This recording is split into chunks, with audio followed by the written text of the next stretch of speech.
and welcome back. I'm Sophie, and today I'm going to be reviewing a French film from the year 2012 that's called Farewell, My Queen, with the original title Les Adieux à la Reine, starring Léa Seydoux and Diane Kruger. So this film is based on a book by Chantal Thomas, and the film is directed by Benoît Jacquot, and it's set in 1789 in France, in Versailles, near Paris. And it's right at the beginning of the French Revolution with the storming of the Bastille. We're in the middle of the summer, 1789. And the news is slowly coming to Versailles that something is happening in the city. But the palace is still quite peaceful. And we get introduced to a whole life, to a whole court at Versailles, and especially the women who are working around and for Marie Antoinette. So the main character in this film is Sidonie, who's played by Léa Seydoux, and she is a servant of Marie Antoinette. And every week she comes to her chambers and she reads for her because she knows everything about books. She knows every new piece of literature that's coming out, and she can always estimate, depending on the queen's mood, what the queen will like to hear today. You know, maybe she'll want to hear something funny, or she'll want to read, a tragic play. Sidonie really knows what the queen wants because Sidonie has been observing her for quite a while. She's an orphan and she's been working in the palace, and she absolutely adores and loves and admires the queen, so much so that she misses her, when she can't be near her.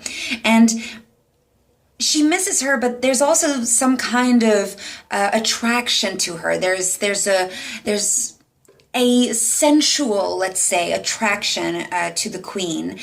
And we notice that the queen is also feeling an attraction to this duchess, the Duchess of Polignac, who is played by Virginie Ledoyen, and who is a very quiet character. She hardly talks. She maybe has like 3-4 lines in this movie, but she has so much charisma and so much presence whenever she comes in. And the queen is pretty much in love with her. And Sidonie, our main character, witnesses that, but she can't quite, grasp what's going on, and she certainly can't ask because, this is the queen, and you can't ask any questions, and you can't even ask the other servants because there's so much that's left unsaid, and so much contrast between the public life and the very private life of the palace. And this private life and this sort of maze that we are in this Palace of Versailles is absolutely supported by the cinematography in this film. And as I said, the palace is kind of like a maze, and you go through 55 doors to get to the queen. You have to go through all these gardens to get to her private residence that's so far away. And once you get into the rooms, there's even another door, another level, and even in the room, there's a level that you can get to before she invites you in. There's so much, there's really so much to climb to even arrive face to face with the queen and to be acknowledged by her.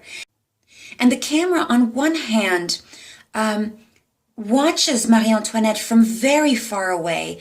It sometimes closes up on her very slowly, as if we are on our tippy toes going towards Marie Antoinette.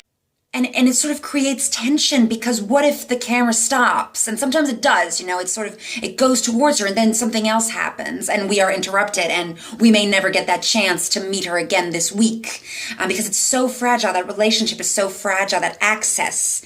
And then at other times, for example, when Sidonie is very close to the queen physically, reading to her, right next to her, we've got these close-ups, we've got these lovely moments where the camera just, shows these two women's arms and shows the clothes from very close, shows the lips and goes into their faces. And we are really close and we are really cozy. It's very deliberate, but I think it adds this poetry to this life in the court. And I just want to say something about Diane Kruger as Marie Antoinette.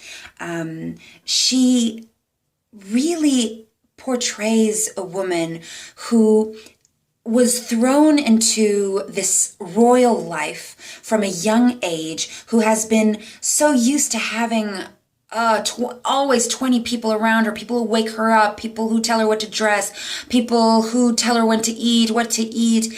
She's so surrounded that she's probably trained her mind, it's sort of probably happened naturally, that she has to block them out.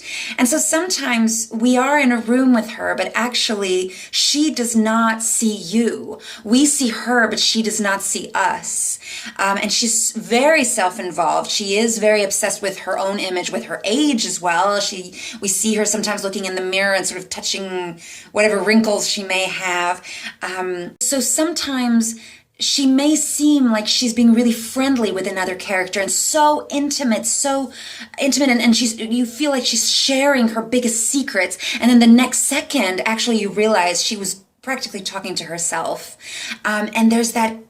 It's just a portrait of a really lonely woman. And something I really enjoyed about this film, as I do often with sort of historical films that go back, a few centuries, is that, with these historical events, we know the numbers, we know the years, we know, okay, this happened in this year, and then this was abolished, and this was created. And sometimes we forget the people that we're behind the scenes, and we're there, and we're living, and we're breathing, and we're eating, laughing, dancing, drinking too much, sleeping too long. Yeah, so it's a really nice portrait of a young woman who worked for Marie Antoinette, and who perhaps later escapes, and we don't know where she's going to go.